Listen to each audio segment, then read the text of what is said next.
চিকিৎসা সুকান্ত ভট্টাচার্য।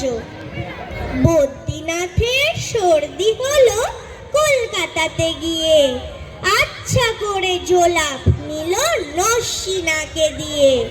ডাক্তার এসে বলল কেসে বড়ই কঠিন ব্যামো, এসব কি সুচিকিৎসা? আরে আরে রামো, আমার হাতে পড়লে পরে এক্সরে করে দেখি রোগটা কেমন, কঠিন কিনা আসল কিংবা মেকি। থার্মোমিটার মুখে রেখে সাবধানেতে থাকুক, আইস ব্যাগটা মাথায় দিয়ে একটা দিন তো রাখুক।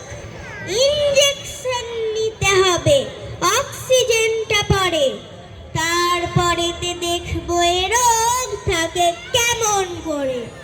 পল্লীগ্রামের বদ্রীনাথ অবাক হলো ভারী, সর্দি হলেই